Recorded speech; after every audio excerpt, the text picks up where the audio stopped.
Media because of distancing, and some people think I did that on purpose. But we've been getting along with them reasonably well lately. I just want to thank you all for coming back, because you came back. This is a Republican group, largely, if not in all cases. You know, they look pretty Republican. I'm not sure about Devin. Let's just, you're a Republican, aren't you? This is a very, very Republican group, and we appreciate you coming back. Hi, Debbie. And I just want to say a few words, and maybe we'll say a couple of words in front of the media. We just left the most beautiful ceremony celebrating 75 years, the 75 years, and it was magnificent. It was beautiful.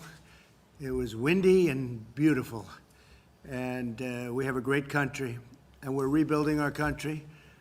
We had the greatest economy in the history of the world. No country had anywhere near us. And we had the best we've ever had, but we've had the best ever in the world.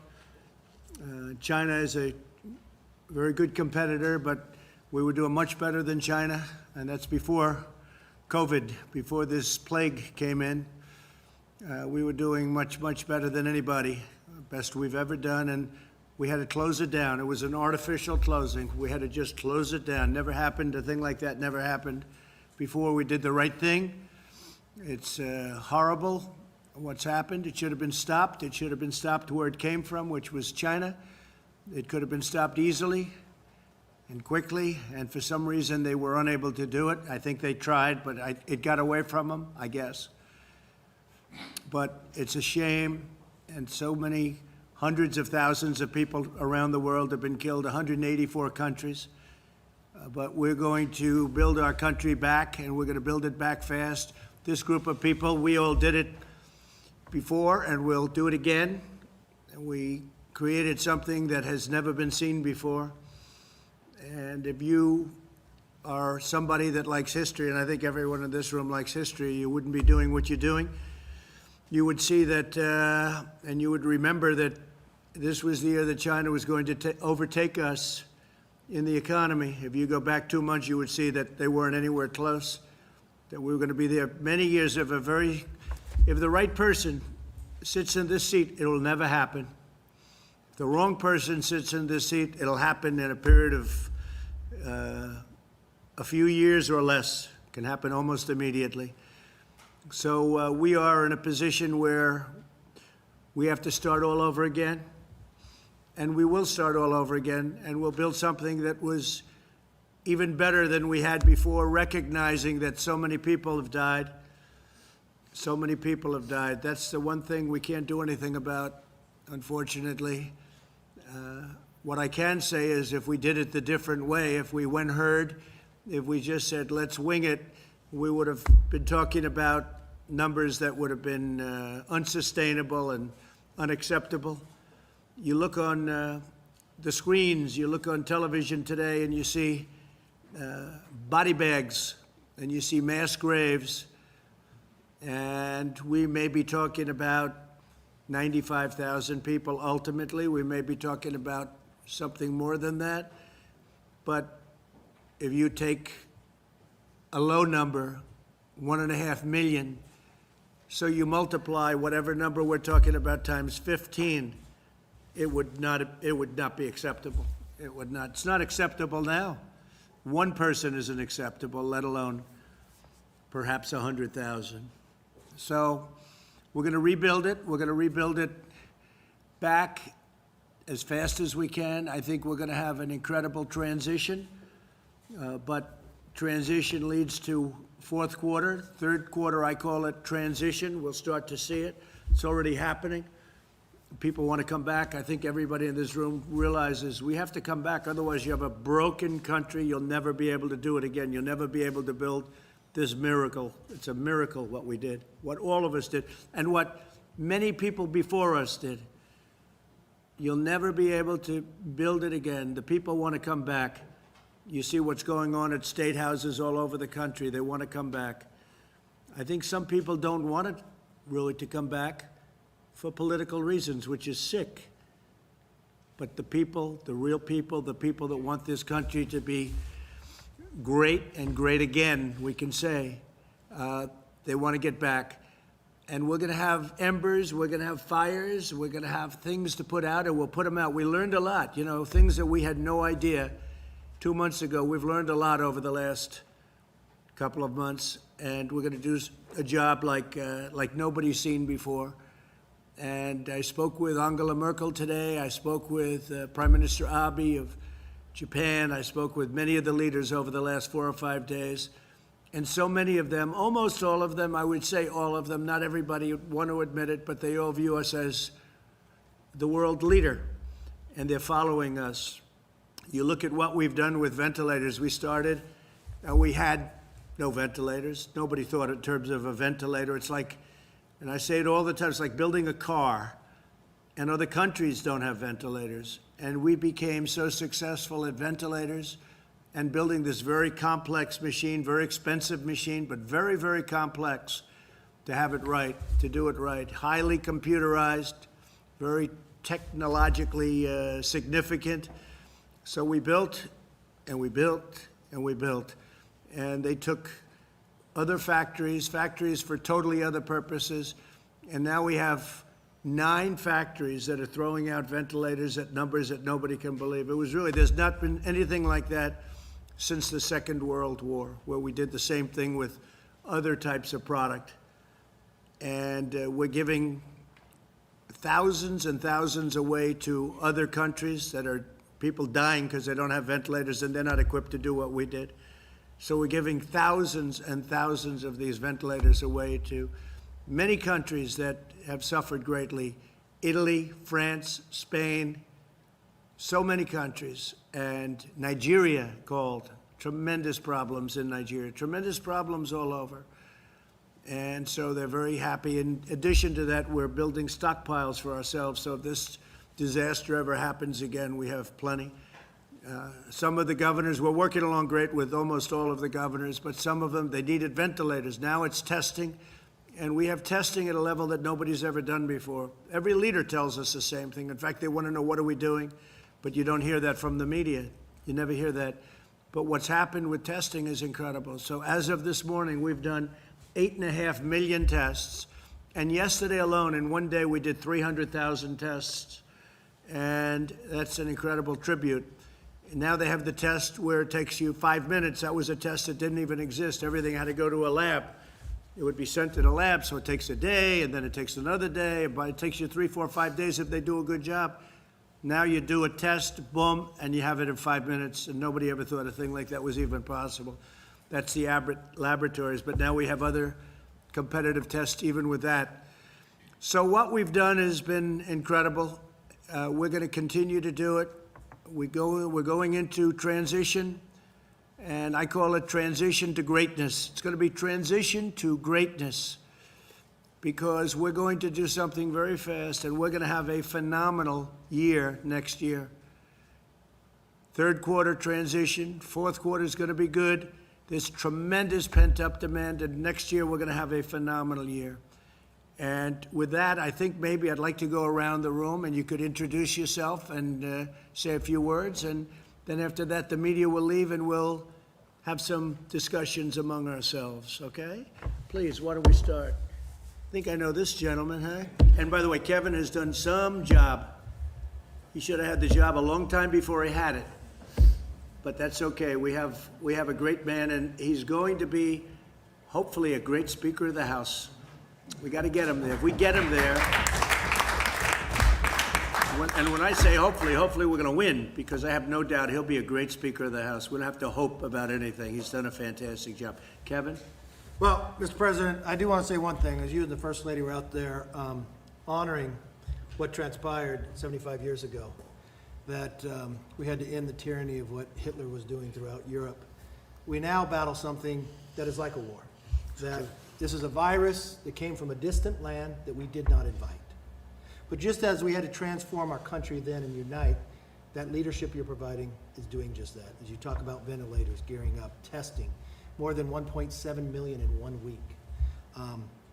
The ingenuity of this country will solve this problem. And we will not just solve and get a vaccine for us, but for the rest of the world. I do want to thank you, coming from California.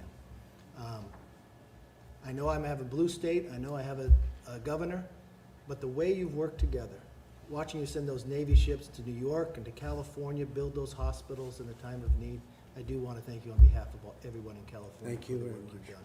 Great state. Thank you very much. Elise? I think they'll turn it on.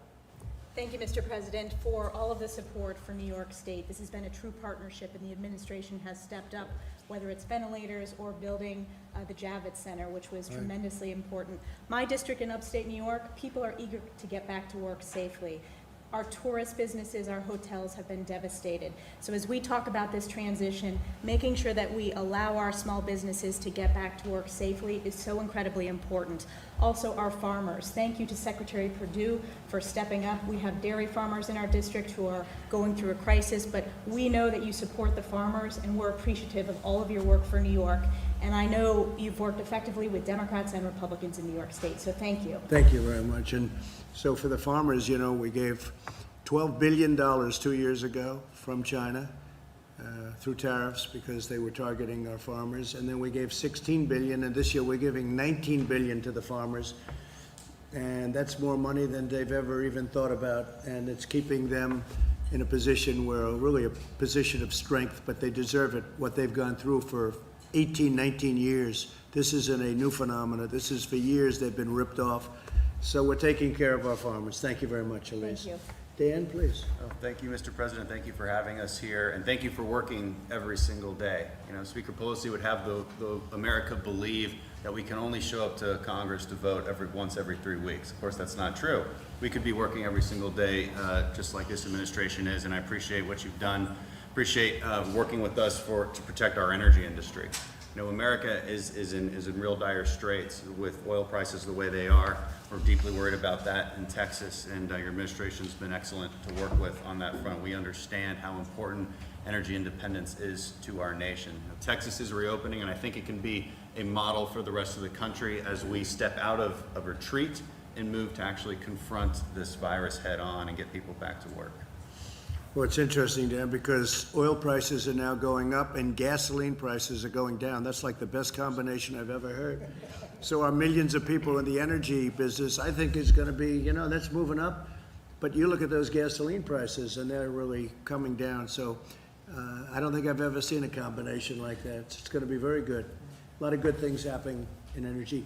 Jared, you should say something because you headed up our whole ventilator problem that this country had. The cupboard was bare when we took it over. People don't realize it, they don't want to say it, but the cupboard was bare, that we had nothing. And I could say that for the military too. Dan would know that almost better than anybody, and the folks that are so much and so well versed on military, but our military cupboard was bare also. We had obsolete equipment, we had old equipment, and now we have we've never been in a position like this. We have the best equipment in the world, all made in the United States. But Jared, why don't you give a little talk on what we did with the ventilators and how that just became such an incredible story. And we're doing the same thing with testing, and we're pretty close to a point where we're equally as good. Go ahead. Yes, sir.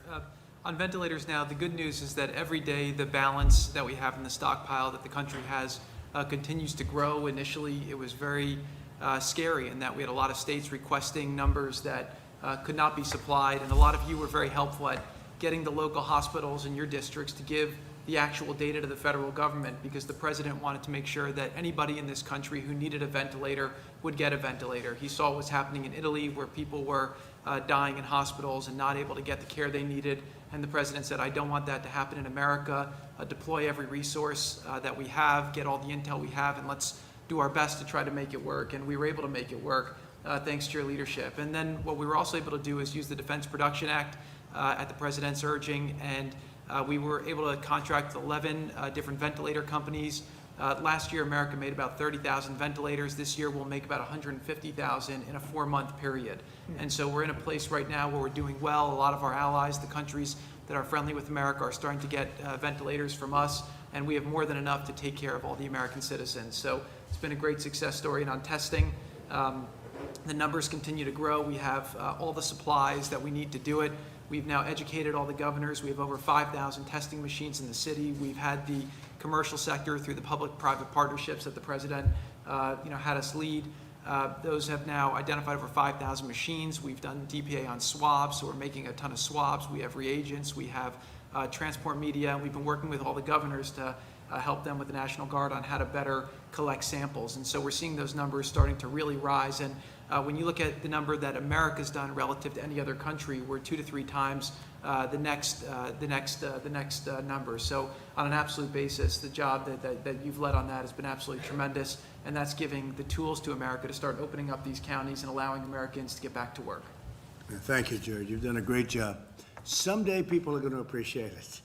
They say, oh, he's a relation. Well, he's a relation. If he wasn't a good relation, I'd get him out of here so fast. Sometimes we have a problem, Louis. I say, get Jared on it. Great job, Jared. Thank you. Smart guy. So here's another smart guy. So Devin, I think I thought about Devin more over the last couple of days than anybody else, because this guy would come in and he'd tell people what was going on, and nobody believed it because it was not believable. It wasn't true that they would be doing a takeover of a presidency illegally and all of the illegality that was going on. And he was the first one, our superstar Jim, and all of us will admit this guy was just, he wouldn't stop. Devin Nunes, he wouldn't stop. He saw it before anybody, and you deserve a medal. You deserve the equivalent of Pulitzer Prizes. They ought to take the Pulitzer Prize away from all of these phony journalists that got a Pulitzer Prize, and they were wrong. They were wrong on everything, and now they've been proven wrong.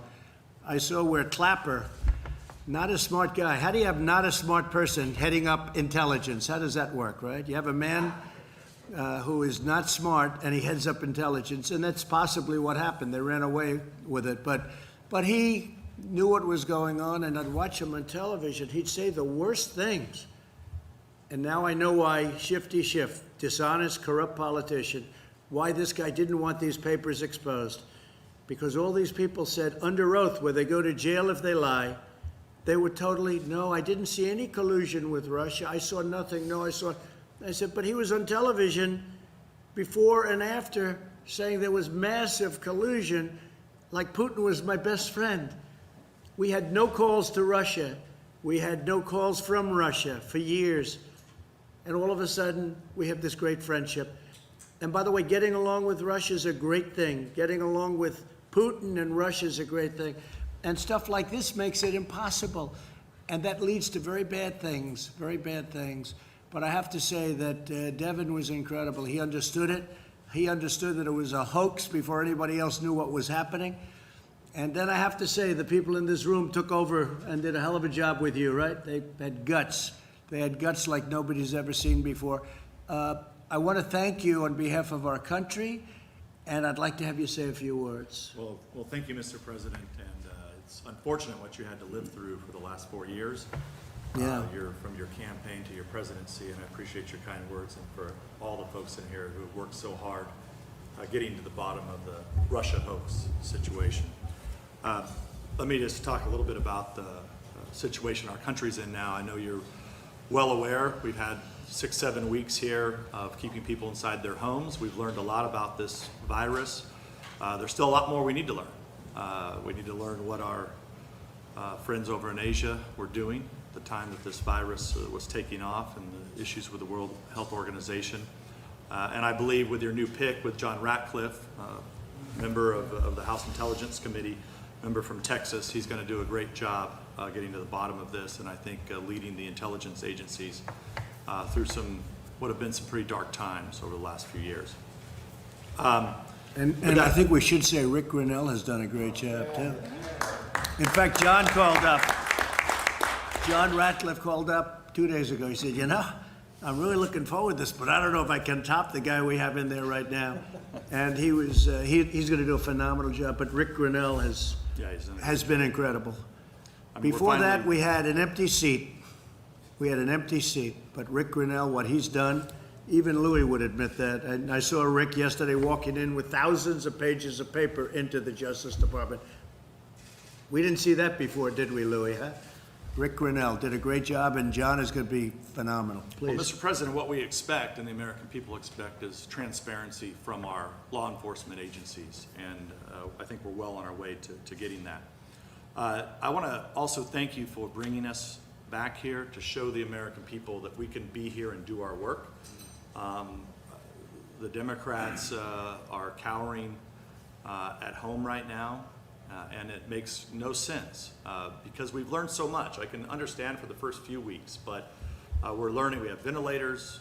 We're learning new ways how to treat this virus. And if we're expecting, as you know, you've been in my district. It's the San Joaquin Valley of California, heavy agricultural area. My folks have been going to work. My folks have been going to work, and because they have to feed this country along with a lot of the folks around here. And you know, if we expect the guys that are cutting meat or working at a grocery store, working in these packing plants, if we expect them to go to work, we ought to go to work as members of Congress. And I'll just leave it at that. I will say I got you all of your permits necessary from the federal government for water. You know, we throw millions of gallons a day of water into the Pacific Ocean that comes from up north.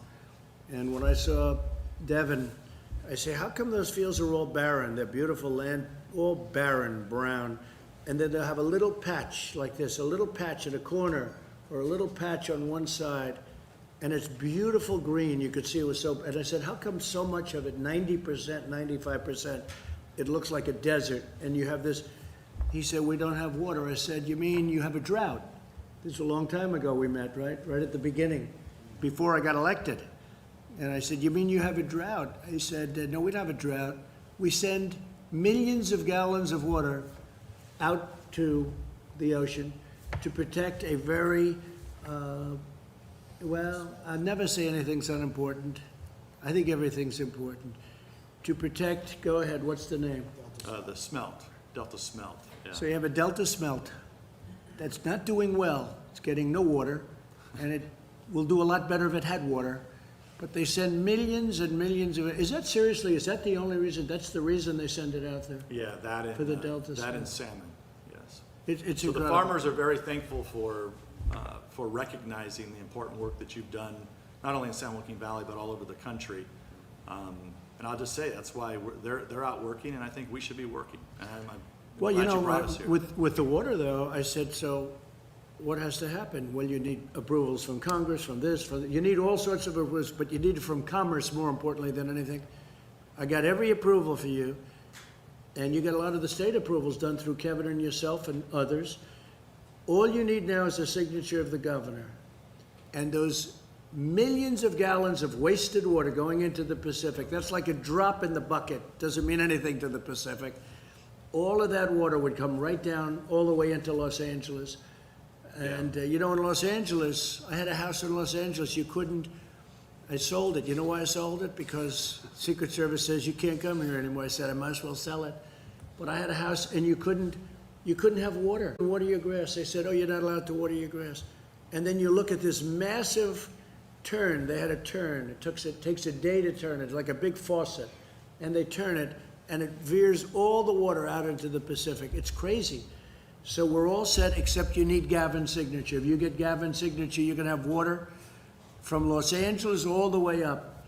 Yeah. And it's the most incredible thing I've ever seen. I Well, thank you. thought it was a drought. I said, he said, no, we have tremendous amounts of water, but we send it out to the Pacific Ocean. And it was over the smelt. So if you can get his signature. Well, I know you know, during this time of crisis, we need to work with the governor, and I thank you for working with our governor, who's obviously not a supporter of yours. But there is a serious issue there that the governor needs to recognize that we have a water crisis in our state that you've recognized, and he needs to drop the lawsuits that he's brought and work with us. Well, we've gotten along very well, Gavin Newsom. We've gotten very well with regard to COVID-19, as we call it. In that respect, he's been fantastic, and we've been fantastic, and he said very generous things.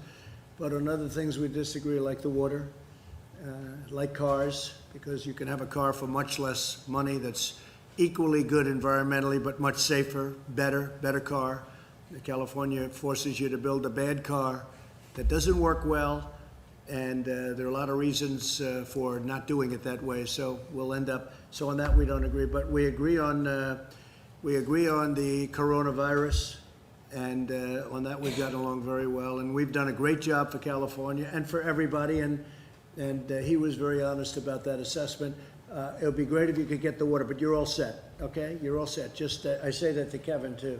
Get his signature, and you're gonna have so many, all those thousands of acres are gonna be opened up, and they'll have plenty of water for Los Angeles, too.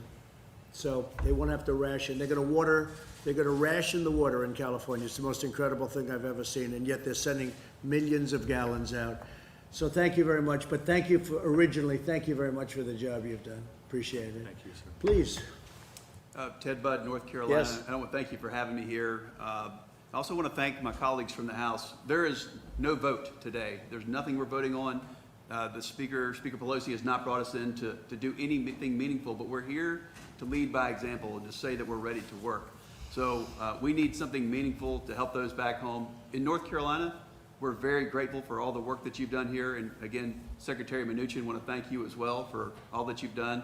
The PPP and the work that you've done for Main Street has helped keep these businesses intact so that we can have this quick recovery. We're ready for Q3. We're ready to get going. In North Carolina, we're ready to rebuild. Great job. Thank you. Thank you, Mr. President. Guy Reckenthaler from Pennsylvania. I just want to thank you and the administration for holding China accountable. I think for way too long, no one's held China accountable. And the fact that we're looking into the World Health Organization and how they really work hand in glove with the Chinese Communist Party to cover this virus up in the early days is absolutely shameful. So thank you for bringing attention to that. In Pennsylvania, we're having a really hard time because the governor has had such draconian shutdown measures. We're now #1 in unemployment claims, but we're only #5 in terms of population. Instead of protecting the most vulnerable in nursing homes, where you had 65% of the deaths, if not more, in Pennsylvania, he just had a draconian measure, one-size-fits-all approach that lacked any kind of nuance, and it's destroying our economy while at the same time leaving the most vulnerable exposed to this virus. So thanks for calling out the governors that are going too far with this and calling for America and Congress to go back to work. So what the Democrats are doing in Pennsylvania is a disgrace, okay? It's a disgrace. Thank you very much. Thank you. Mr. President, Mark Green from Tennessee. Great to see you again. Thanks, Thanks for your leadership. This COVID-19 thing has been unprecedented. It's a challenge to both the world and the United States, our country. A challenge made worse by China and the delays in information to us, the deception. I mean, China lied and people died. And as an infantry officer, an ER physician, former business CEO, I know that when a leader is caught in an ambush, that leader has to make split-second decisions with the information that they have. Mr. President, I'm proud of the decisions that you have made.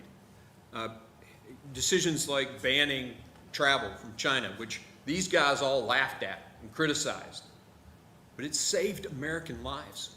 Sir, you saved American lives with those decisions. And we in Tennessee, we thank you for that. We're opened up for business. We're going to the restaurants and business is running again. We're ready to lead, and we appreciate your phased plan. We're implementing it in Tennessee. Just thank you for your leadership, sir. I really appreciate it, and your governor is doing a great job. And you're right, though, we banned people from China coming in, and they said, oh, but you did allow people. Yeah, they were American citizens, and they were allowed in under very, very strict rules and regulations and quarantines and everything else. But we banned people, and a number of our leading doctors said that saved hundreds of thousands of lives, and that was in January.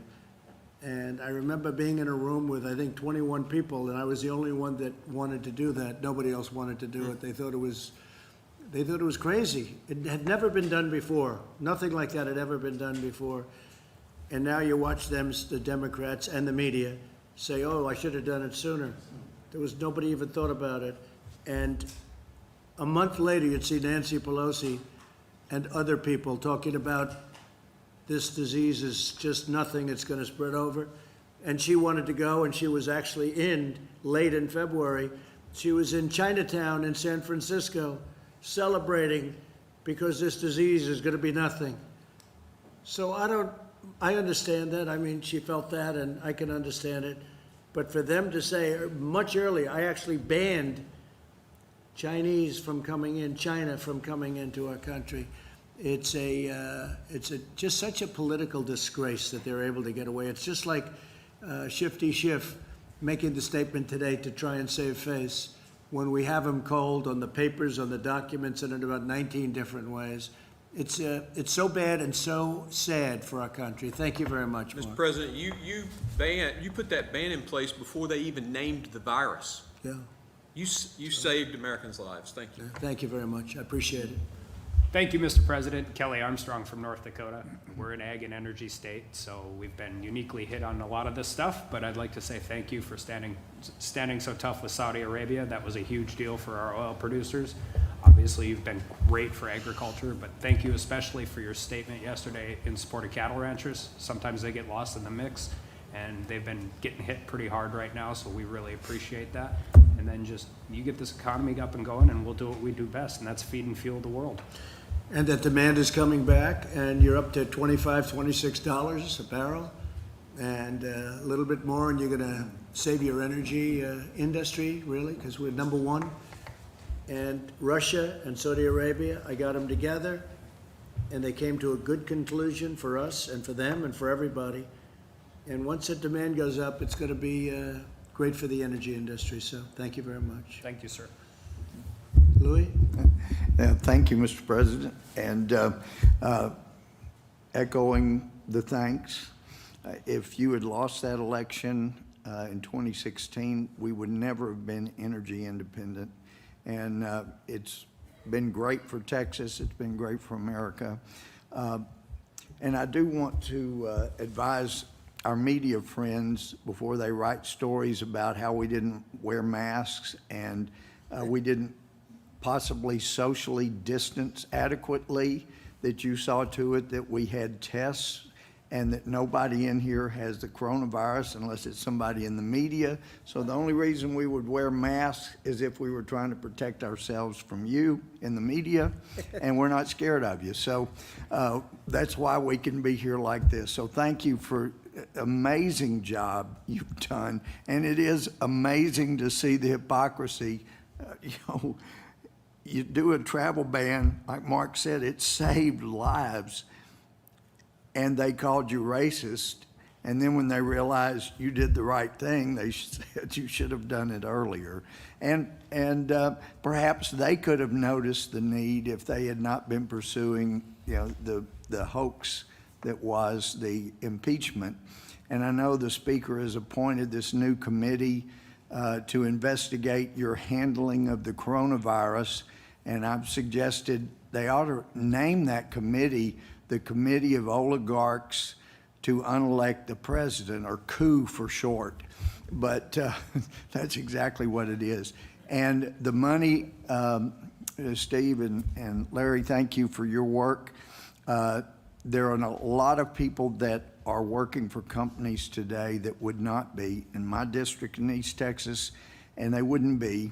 I've heard this week from some that say they're getting threats that if they had any capital, they shouldn't have taken the loan, and they may be pursued for criminal when they could not have hired those people back if they had not taken the loan. So right. I hope that that'll be backed off a little bit, because it has put people to work that couldn't otherwise.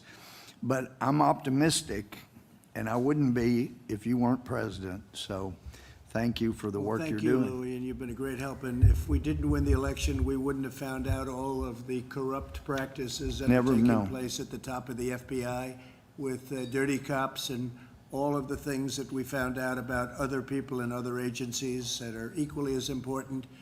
All of this, we went on Drain the Swamp, and that's what we're doing. But nobody ever told me the swamp was going to be this vicious or this deep. And we're doing it. Could I make a suggestion on the justice area?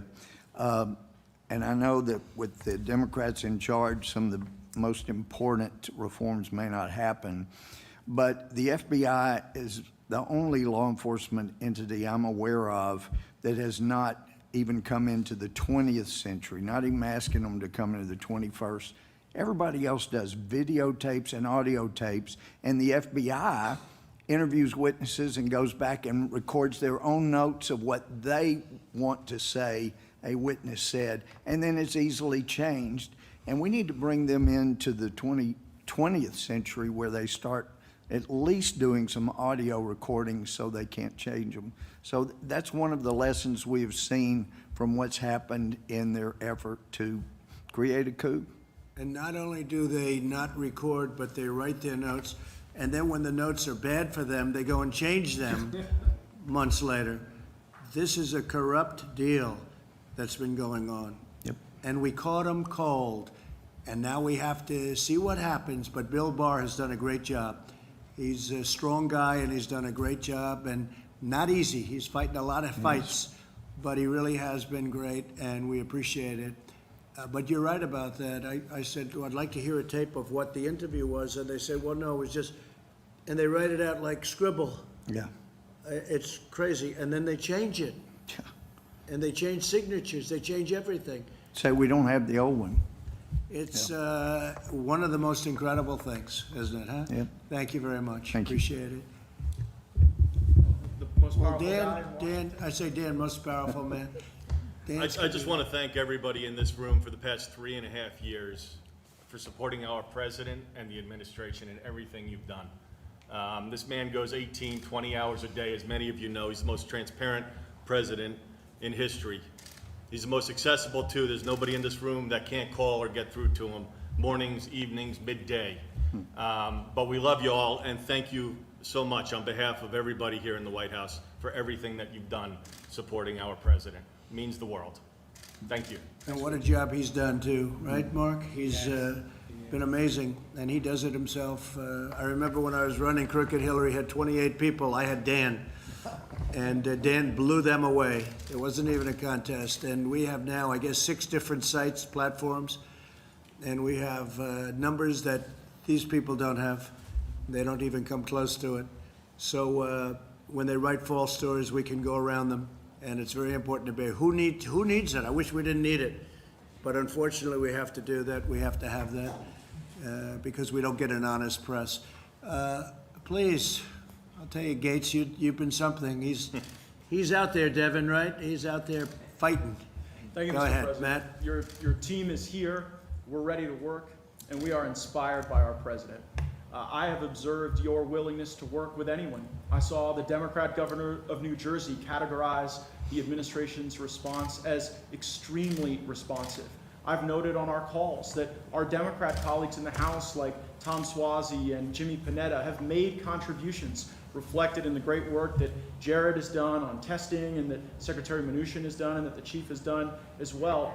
But I have to say, Mr. President, I'm deeply concerned about what we're seeing from the Democratic leadership, because in the last several days, they have been caught in a terrible lie.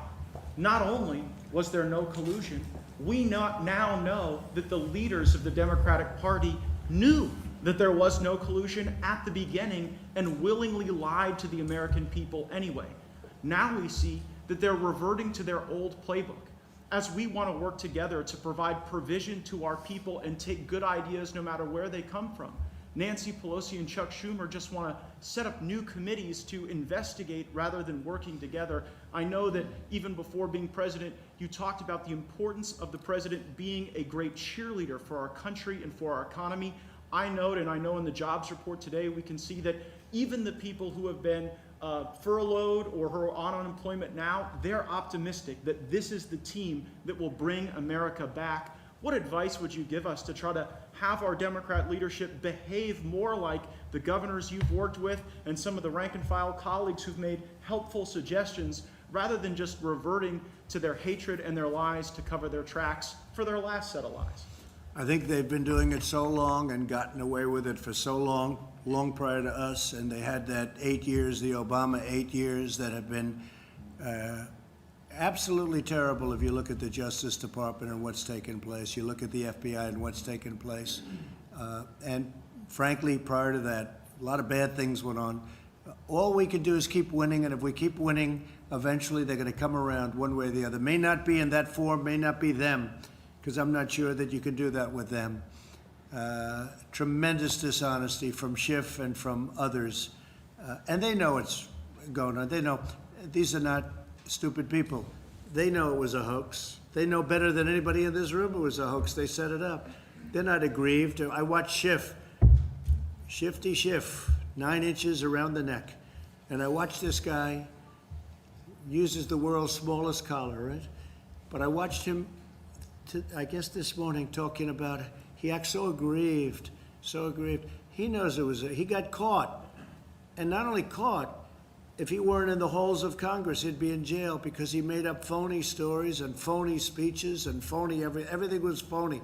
He's a sick man. He's really a sick man, and he's a corrupt politician. So I wouldn't count on somebody like him. But I think overall, we have some really good support. I've had great support from Democrat governors. I would say almost all. And in some cases, look, Andrew Cuomo the other day said that we have done a phenomenal job. That's a nice statement, phenomenal, that's a good word. It's true, but we've had great support, and Gavin Newsom, the same thing. He said something, the equivalent of that. So we can work with them, but I think this group is perhaps beyond repair. They're sick. There's something wrong with them. Mark, please. Well, Mr. President, I know I speak for you, but I just want to thank all of you for setting the example and coming back to Washington, D.C.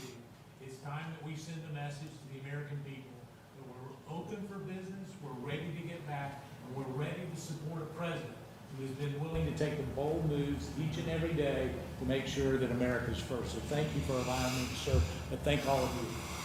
Well, I have to, before I introduce Jim, I have to say, so we had all of the great NCAA teams here just prior to COVID. Otherwise, they wouldn't have been able to come. But we had all of the teams, and one of the teams was the top wrestlers in the country, all the champions, NCAA wrestlers. And I saw him, and I immediately knew it was a wrestling. I could see there was a little action going on with those ears, and the muscles were coming out of the shirts, and I could see by the jawline. And I walked up with Jim Jordan, and they didn't give a damn about the president. They said, that's Jim Jordan. You don't know what a great wrestler, NCAA champion and a great wrestler. And they saw him, those wrestlers saw this guy, and they said, sorry, President, I got to say hello to him first, right? So Jim Jordan, and he's a champ, he's a winner, he knows how to win. Thank you, Mr. President. The exact same time that we learned what we did about General Flynn, the exact same time we learned that there was absolutely no basis for the entire Mueller Russia investigation that the FBI did, that very time, Nancy Pelosi sets up a select committee to come after you again. And so we just need to understand, guys, that they're never going to stop. But in spite of that relentless attack we've seen from them, Mr. President, we appreciate your leadership. We appreciate your entire team's leadership, getting things done for the American people. And I think, as Dan said, I appreciate your work ethic. I know how hard you work for the American people. I mean, I know how hard Meadows works. He used to return my calls all the time. Now I know he's working 15 hours, 18 hours a day, and you're working even more. So thank you for doing all. The people in the 4th District of Ohio appreciate it. The people around the country appreciate it. And we just need to keep it up, and we'll have the great American comeback happening real soon. Great, and you're right, Jim. I looked at this, I didn't even know anything about it. I see she's setting up an oversight committee. And I'm getting called by other countries saying what a great job we're doing. Could we have some help, sir, with testing? Your tests are better than our tests. They're the best tests in the world. We have the best tests in the world. We're the most tests in the world. Could we get ventilators? Is there any way our people are dying? Could we get ventilators? Everything. And they set up an oversight committee about the job we're doing. When she, a month later, was in Chinatown dancing, as I said, it's a disgrace. But what's even more of a disgrace is take a look at the people in the committee. They're the greatest Trump haters in history. Maxine Waters, every one of them is people that were screaming impeach before I even announced running. Now I kid when I say that because they'll say that's not true, but pretty close, pretty close. You know, if I say that, they'll say that's not true. They don't understand sarcasm in the press. But I will say, you look at some of the people in that committee, everyone is a total kill, and it's a disgrace. It's a disgrace that they could do a thing like that. And here we go again. Here we go again. But we beat them, and we've been beating them for a long time, and they cannot accept it. They cannot accept it. That's why it's interesting. I could work with the governors, and we're doing it really well. And they're saying great things about me and the job we're all doing. But you can't work with these people. I think they're stone cold crazy. Anyway, thank you, Jim, very much. Thank you, Mr. President.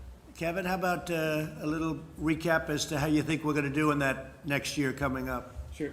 Thank you very much, sir, and thank you. I'm humbled that you invited me back to pitch in this crisis, and honored to be here again with you. I think it's fitting that the members of Congress, thank you for coming back, that you would be meeting and working to make the economy better precisely today, which was about the worst job support ever. And that was something that we've been telling people was going to Right. happen because you took the step to save lives, to slow the economy down. But there was a silver lining in the report today, ladies and gentlemen, that was really interesting to us, and the President and I talked about last night in the Oval, that almost everybody who accounted for the increase in unemployment in the report today said they expect to go back to work within 6 months. And now if that happens, then what will have happened is something historic, that we would have experienced the biggest shock in the history of the world, just about, short of perhaps World War, and recovered quickly. And I think that if we did that, sir, it's going to be because the economy was so strong in January that people have been able to withstand this, and because the policies that you all worked together to adopt built the bridge to the other shore. Thank you, sir. And at the same time, we would have saved millions of lives, because ultimately, that's what we did this for. But I heard that statement from you and some others yesterday that almost everybody expects to be back to work shortly. That's very unusual. Usually when you have something like this, they never expect to get a job again. So that's a great thing. Thank you. Good point. Thank you very much, Kevin. Mr. President, Thank you, Lee. House Republicans are here in Washington, D.C. to work. We want to deliver for the American people, and we're honored to be here today, and hopefully the Speaker calls us back into session at the beginning of next week. We'll see. We should have been here this week. The Senate was here in Washington, D.C., but What is she doing and House where wasn't. is she? What's going on? you know, I actually think that she's just trying to consolidate more power in her own gavel. She likes the feeling of that gavel in her hand. She knows that the grip is being loosened, and come January of 2021, she's going to have to hand it over to Kevin McCarthy.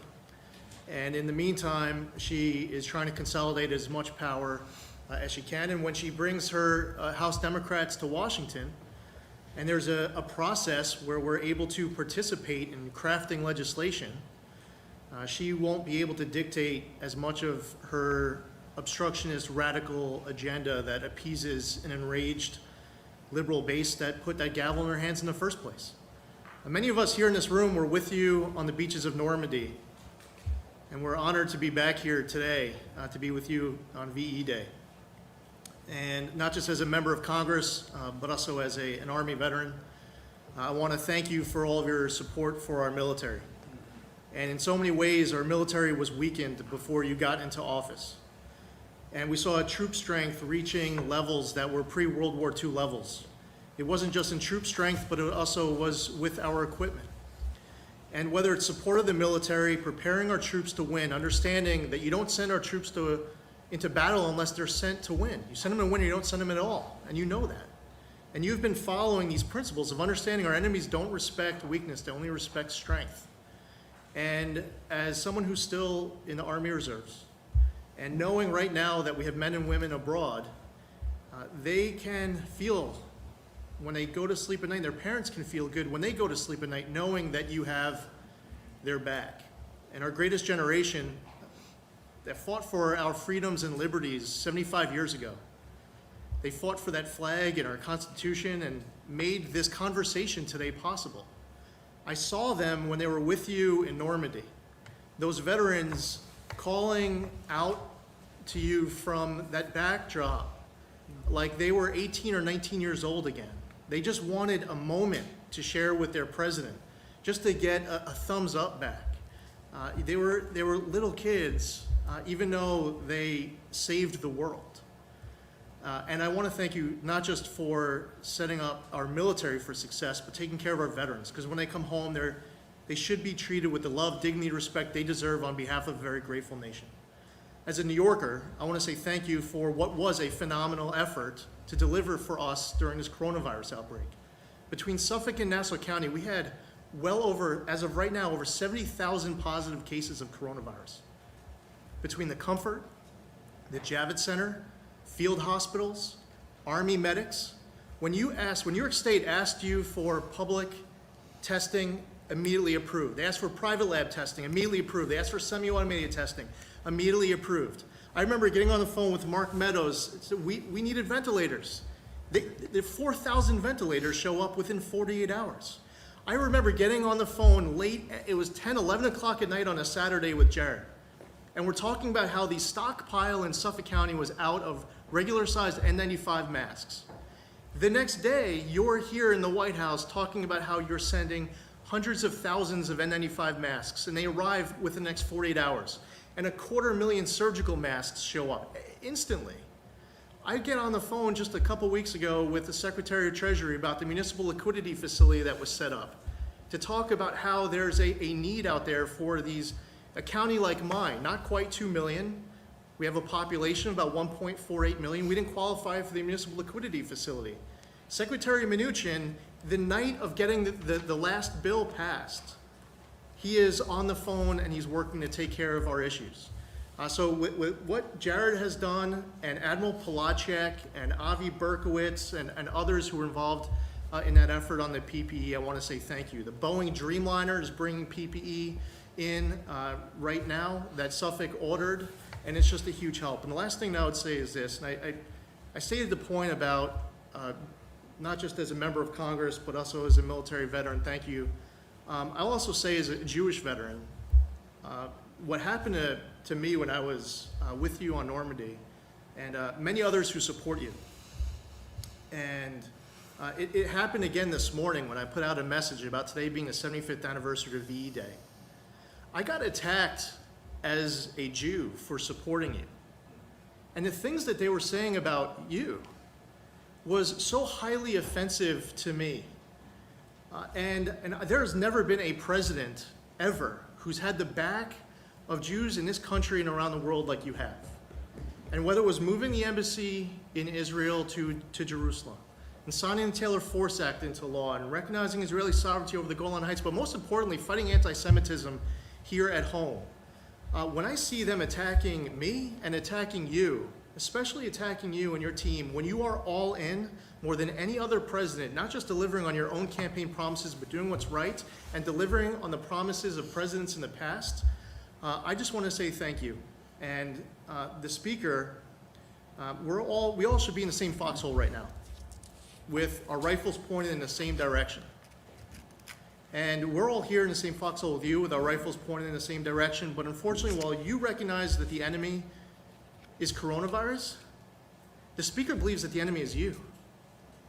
And I believe that's really important for the Speaker to look around this room right now of people who serve in the House of Representatives who want to work today or in Washington today, that she needs to get her conference back here to fight for the American public as hard as we do.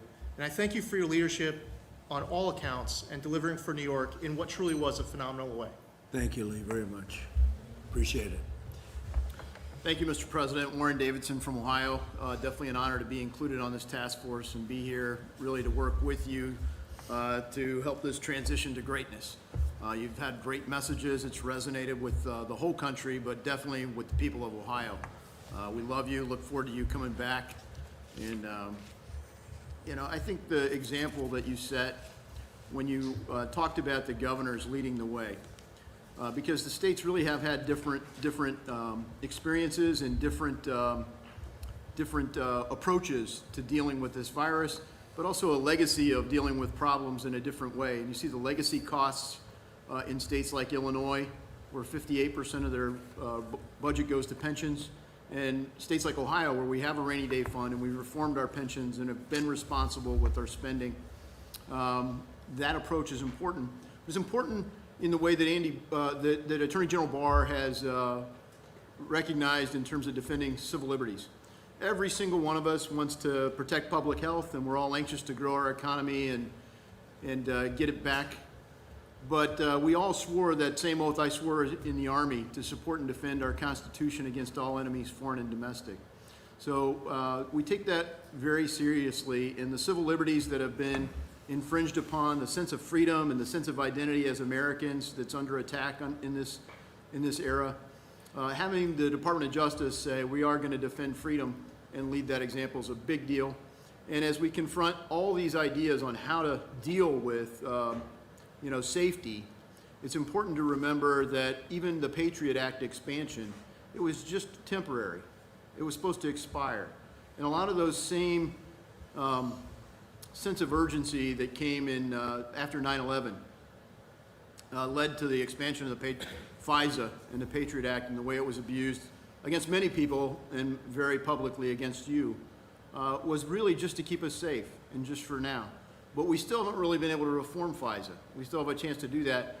But the temptation is always, but just to keep us safe. And some of the ideas with privacy, just to keep us safe at the CDC, tracing and quarantining and tracking everybody, could be just as dangerous. So I think it's good to safeguard against that. And then I think the last thing is we're talking about VE Day. The last time the planet had this much debt was after World War II, after the United States. So the Fed has been tremendous in trying to provide stability in the face of governments largely closing our economy. So we did owe it to people to try to provide the stability that we did. But most people realize that you can't print an entire year of GDP. So we do have to be cautious about unsettling the monetary system. It's worked great for us since Bretton Woods. We have been the world's reserve currency, and we wouldn't want to give that up by being foolish with the amount of printing we're doing, because it's not being lent. There's no lender. We're not really borrowing it. We're printing it. And that's undermining the value, the full faith and credit of the United States. We have lots of countries doing that around the world, and the dollar still is the strong one. But we should be cautious to think that we can somehow do this in an unlimited way. So thanks for the things you're doing and the leadership you're doing, leading by example, and it's an honor to be part of it. Thank you. Thank you, Warren. Thank you very much. Hi, Mr. President. Andy Biggs, Arizona. Thanks for letting me be here with you today. Thanks for coming to Arizona this week, being at Phoenix and Honeywell. Factory converted, doing 10 million N95 masks Right.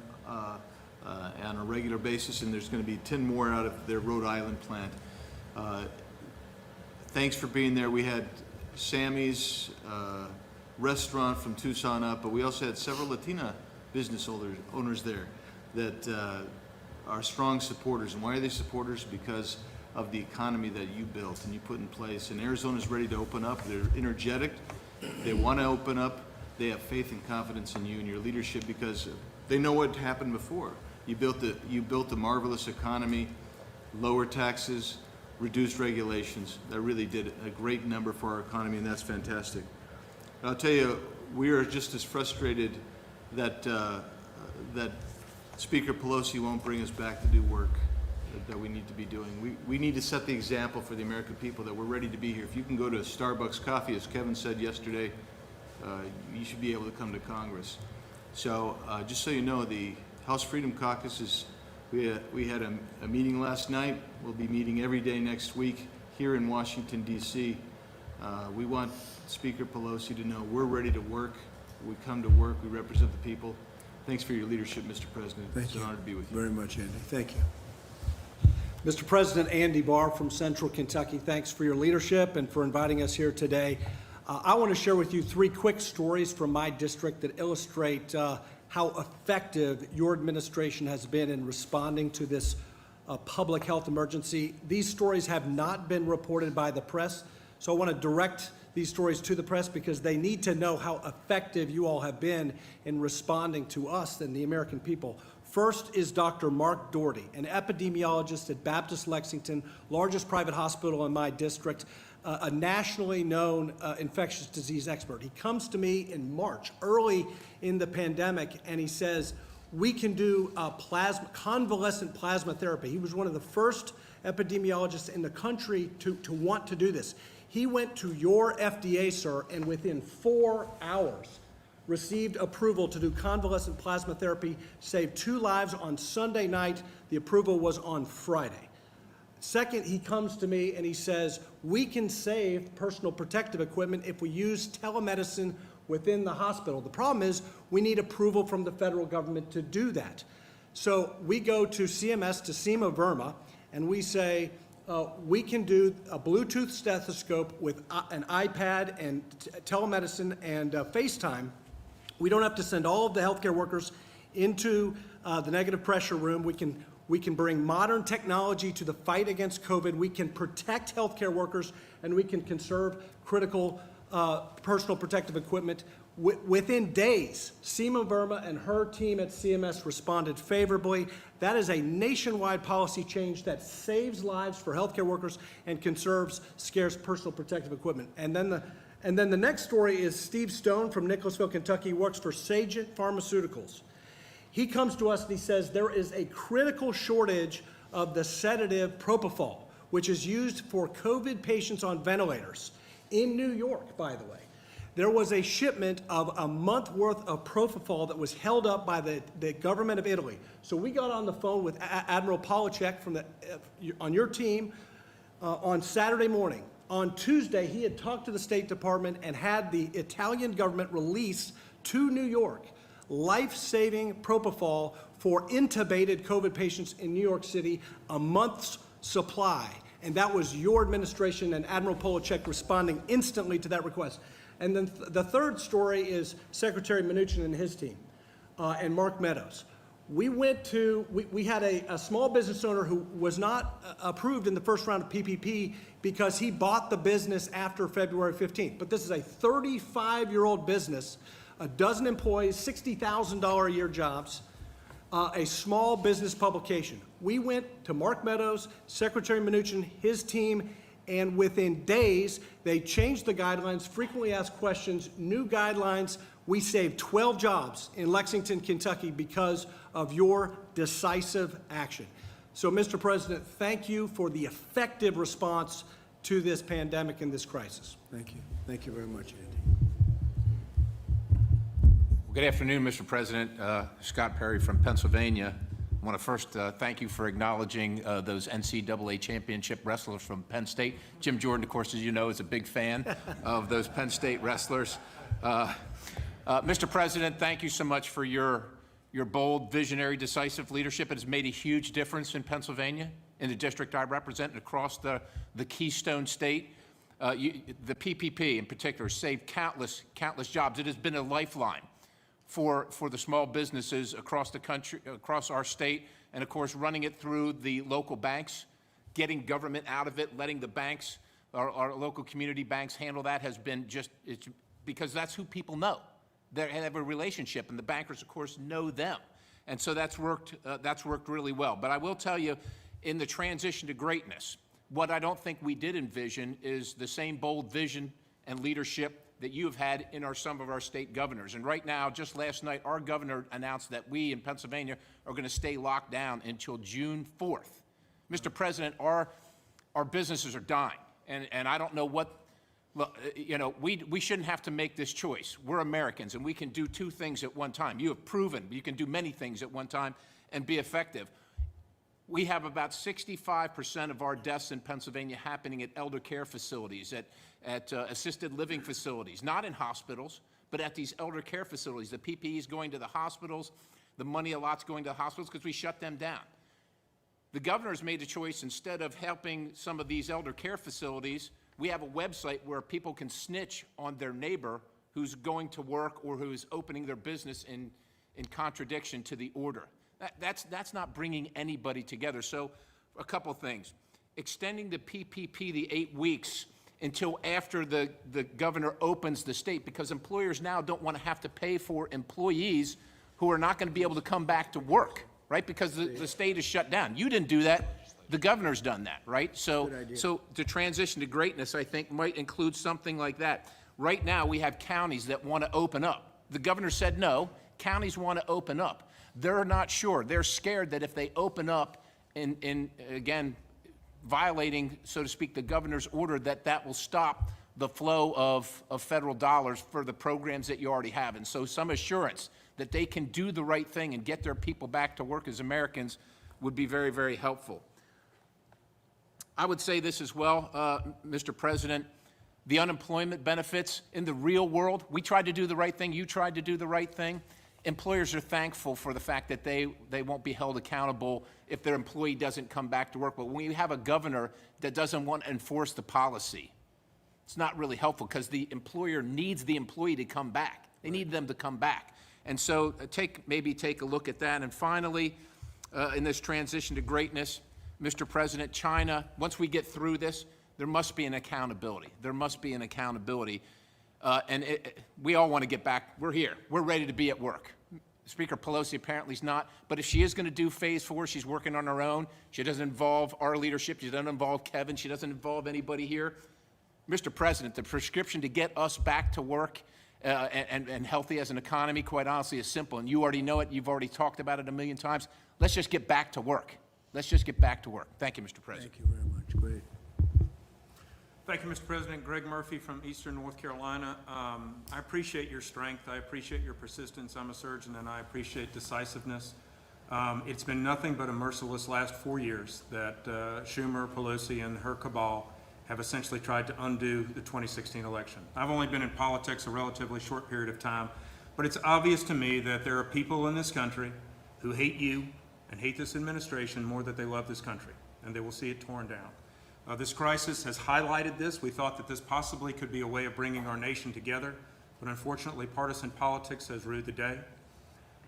This has been building a plane while we've been flying it.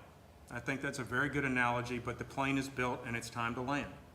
It's time that we made decisions based upon fact, not fiction, not fear-mongering, not cartoons by the media, but truth. And wouldn't it be nice to get the truth? We believe enough in our American people that we believe in what they can think. So I would ask the same for you from North Carolina that you do from Pennsylvania to talk to our governor, to let us come back to work. Let us look at a regional approach in North Carolina. It makes sense. We look at the science. We can do this. We're not inventing the wheel again. So I thank you for your strength. I thank you for your persistence and your leadership. Thank you very much. Thank you. Mr. President, Mike Johnson, thanks for having us today. We've been anxious to get back to the Hill, and we wish we could be in the House doing our regular work, and hopefully we'll get back to that. I represent two important groups today. One is the resilient, hardworking people of Louisiana. We've had a tough run here. I mean, the pandemic hit us pretty hard, and then, of course, we've got the crisis in the oil and gas market, and we're going to recover from that.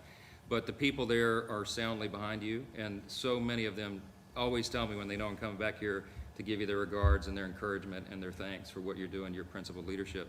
I would echo what's going on in Pennsylvania, North Carolina, Louisiana as well. Our governor's keeping us shut down, and our free market needs a chance to thrive, and if we can do that, we will. It needs to be a region-by-region basis. The second group I'm here, I guess, representing this morning is the Republican Study Committee, you know, the largest caucus of conservatives in Congress.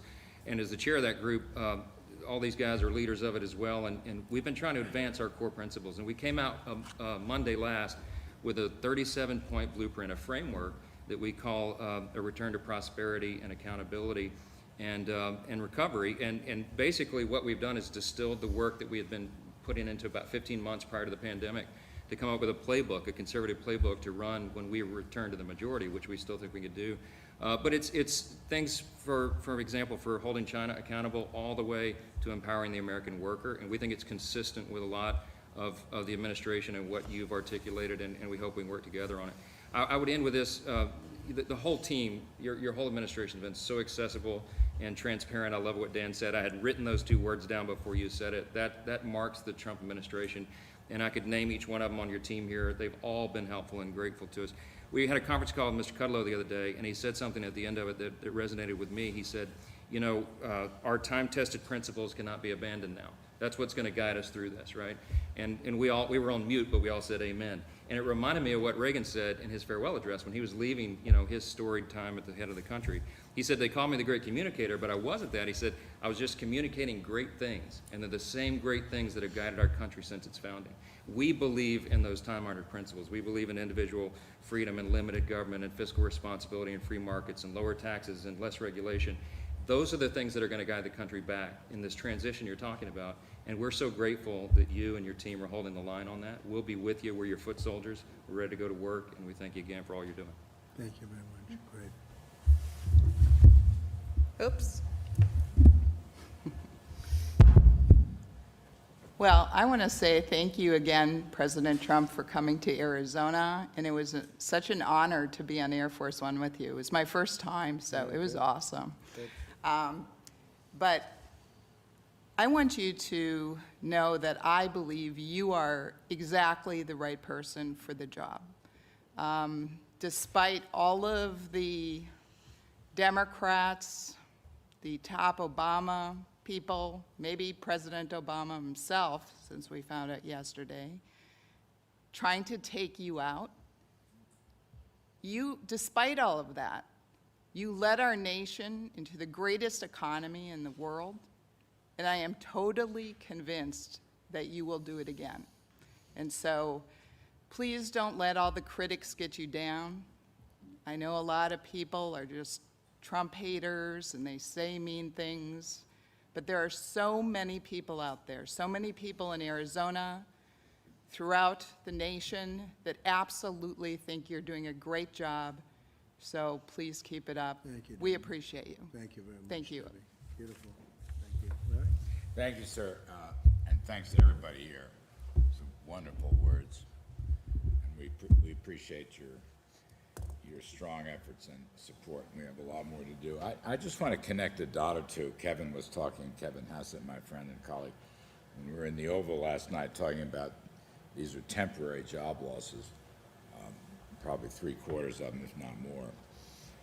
If you had told me that I would go on the air on a day when we lost 20 million jobs and the stock market would go up 400 points, that would have been very interesting. I've been around a while. I thought I'd seen it all, but this is a new wrinkle. I don't want to repeat this experiment, but I'm just saying. And I do think it's because it's temporary. And I do also think the stock market bottomed in March 23rd. I know it fluctuates and so forth, but I think that a lot of the things that Stephen has negotiated, we've heard about the PPP extending it and so forth, I think that's one reason why these are temporary losses and why the market is shrugging them off. And I do want to reiterate, it is very possible that we will get a lot of these jobs back fast. It's very possible, as private surveys and even the CBO, we will have a 20% increase in growth in the second half of this year, as you say, sir, as a transition.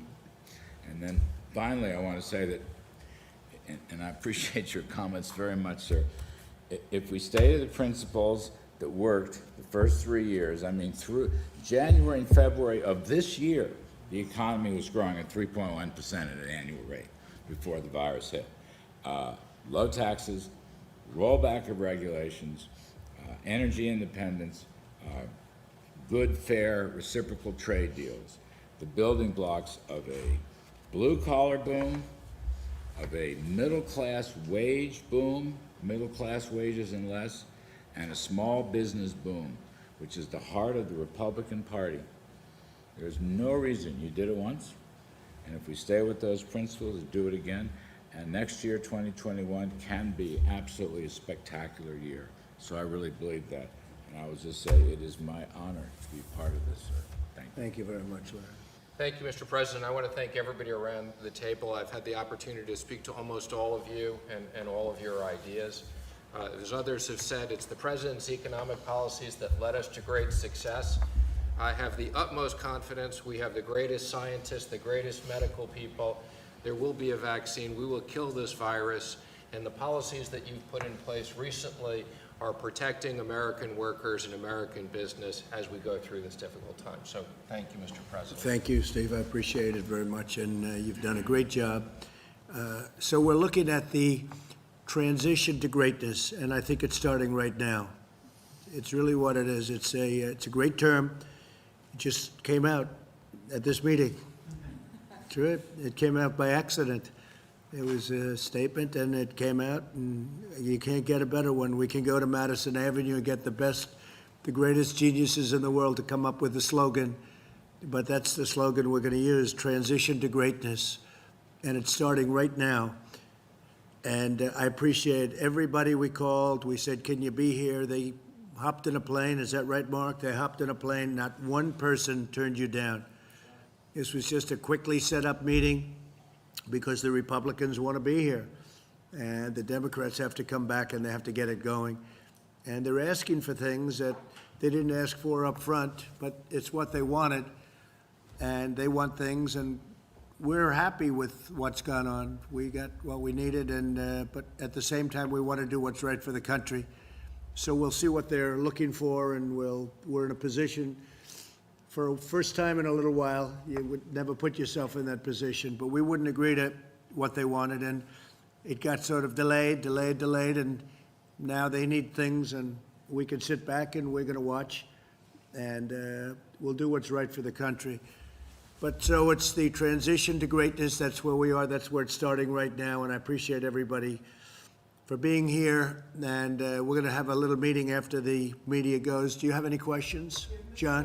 Can you bring us up to speed about a member of the Vice President's staff who is now tested positive for coronavirus? This is now the second staffer in the West Wing. Yeah, well, I don't know much about it. Does anybody want to talk about it? She's a wonderful young woman.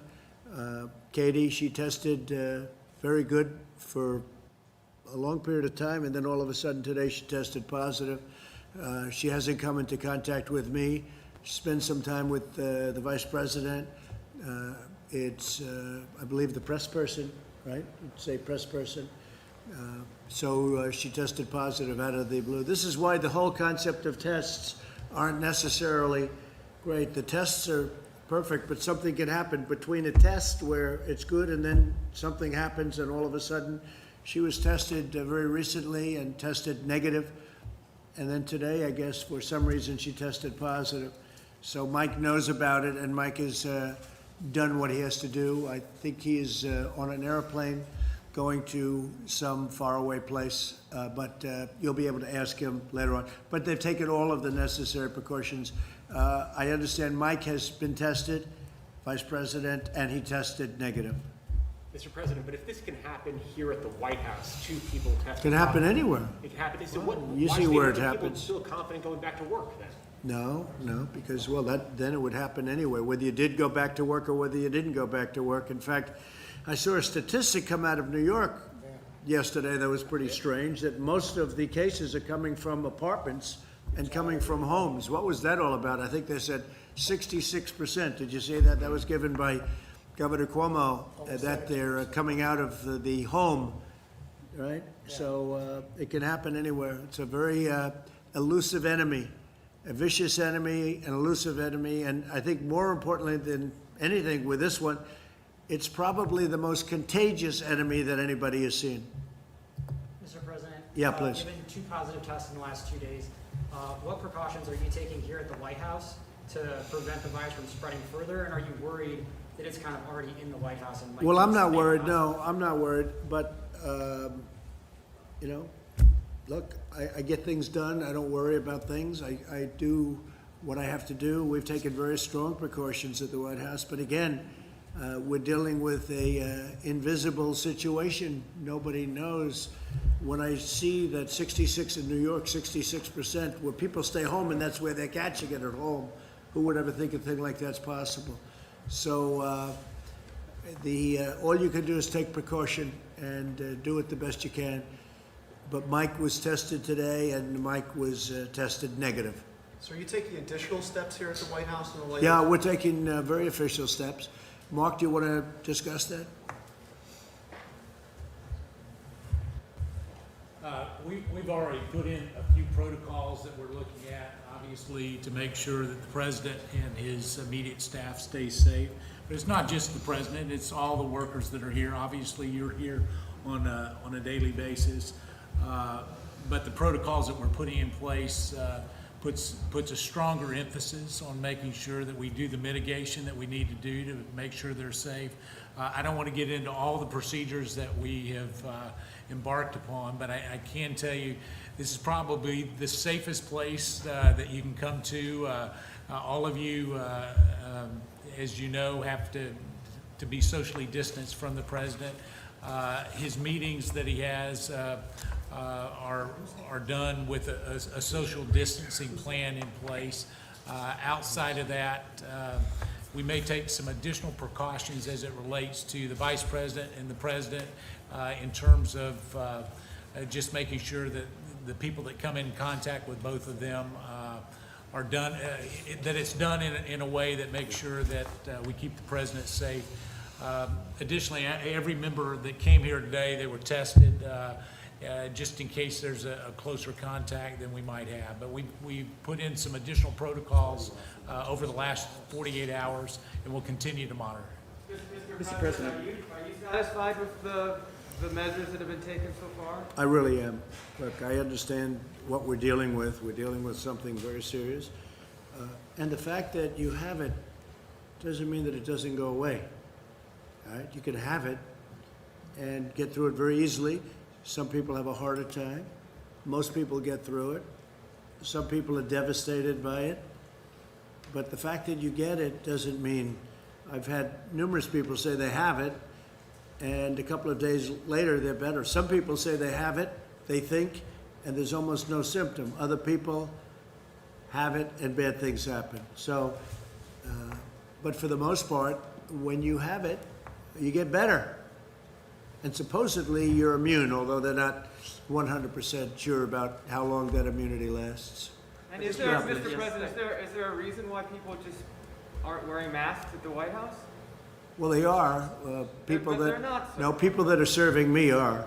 We have The not people- seen anyone wear a mask around you, sir, in the last 2 weeks. So I can speak to that. You know, as we look at this, the people that are in close proximity to the president, obviously have tested negative. The mask that you wear is generally to keep other people from being infected.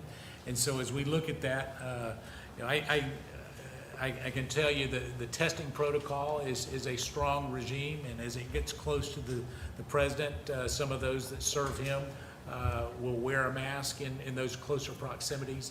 Here's what I would offer off the record to all of you is I know, John, we spoke about this earlier.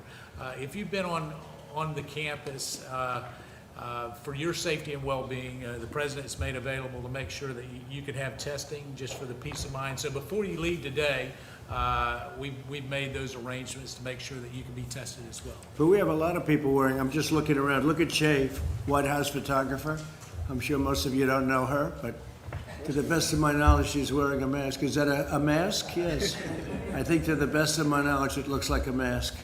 Mr. President, So- could you clarify the status of the Phase 4 negotiations? Earlier, Larry said that they were being paused and potentially for a couple Well, of we're in weeks. no rush. We're in no rush. When you see jobs The out- Democrats, why are you in a rush? the Democrats have to do what they have to do, but I would say we're not looking, we want to see what they have, but I can't say that we're in a rush. We were in a rush to get the money out to people. We have gotten the money out. Some money is stalled because of state machinery. You know, they have old computers, 45-year-old computers. And we said this was going to happen, and I didn't want to do it that way, but the Democrats insisted on going through this particular apparatus for a certain reason, and that money stalled. But that's their fault, and I think they accept responsibility and blame, the Democrats. Mr. President, you said recently that you would, if necessary, be the first person to get a vaccine. How important do you think a vaccine ultimately is? Well, I didn't to say get I out? wanted to. That's not a correct statement. I said, you said, would you be? And I said, if it was good for the country, I'd be. And if it was bad for the country, I'll wait to be the last one, or I wouldn't do it at all. No, I was asked whether or not I would do it as the first person. If I thought that was a good thing for the country, I would. I don't, personally, and I have to say, I think we're doing very well on vaccines. If they wanted to use me as a test, that's okay with me, if it was good. But that was really the way the question was asked. But how important do you believe a vaccine is to getting out of this? And what do you say to those that this growing anti-vaccine? Well, I feel about vaccines like I feel about tests. This is going to go away without a vaccine. It's going to go away, and we're not going to see it again, hopefully, after a period of time. You may have some flare-ups, and I guess, I would expect that. Sometime in the fall, you'll have flare-ups, maybe. Maybe not, but according to what a lot of people say, you probably will. We'll be able to put them out.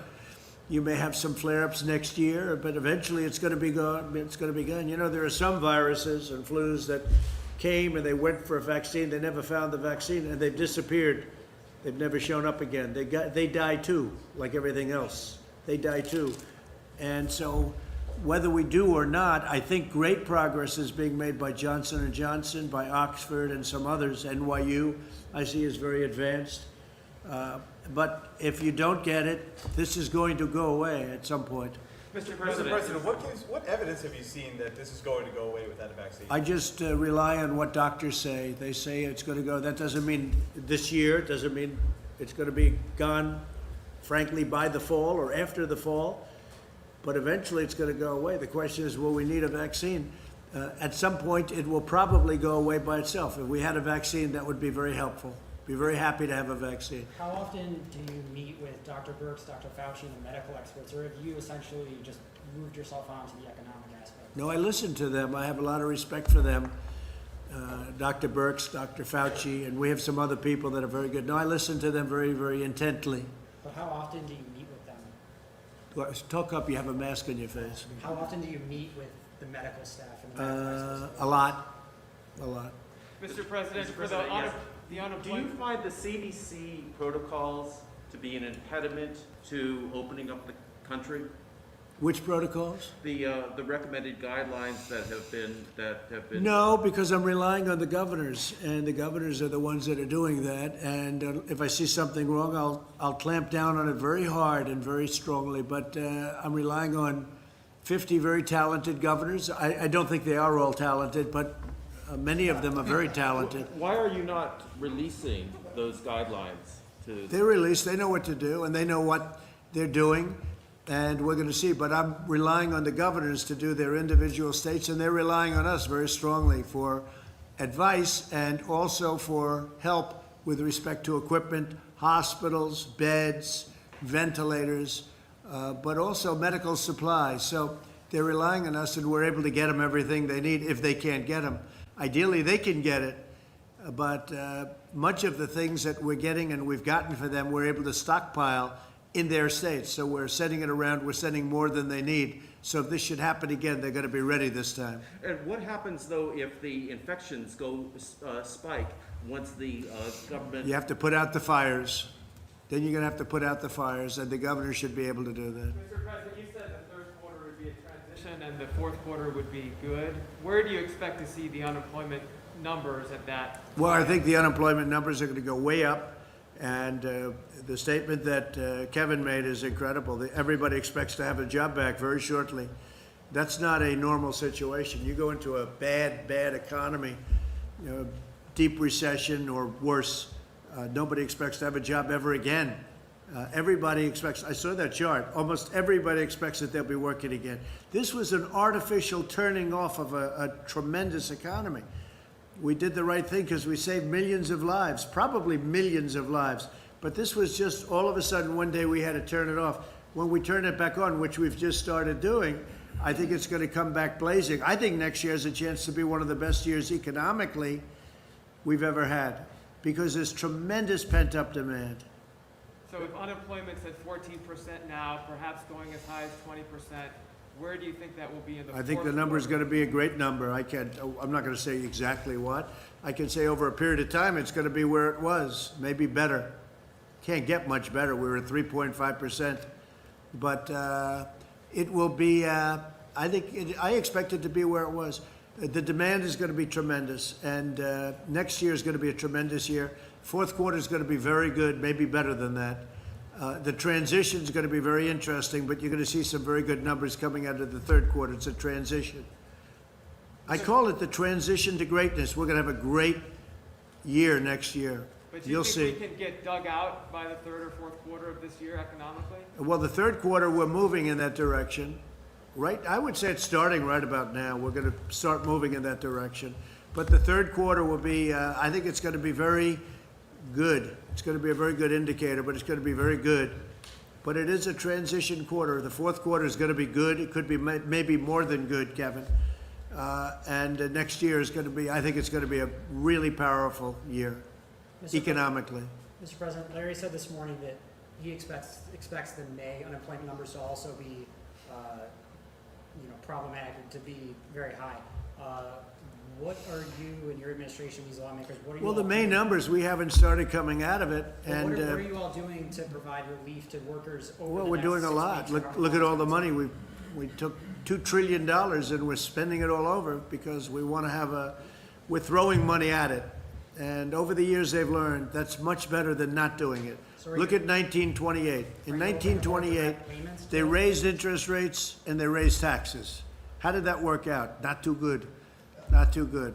But if you look at 1928, 1929, the first thing they did was raise taxes, and then they raised interest rates, and they choked everybody to death, and it took 15 years to recover, more than that.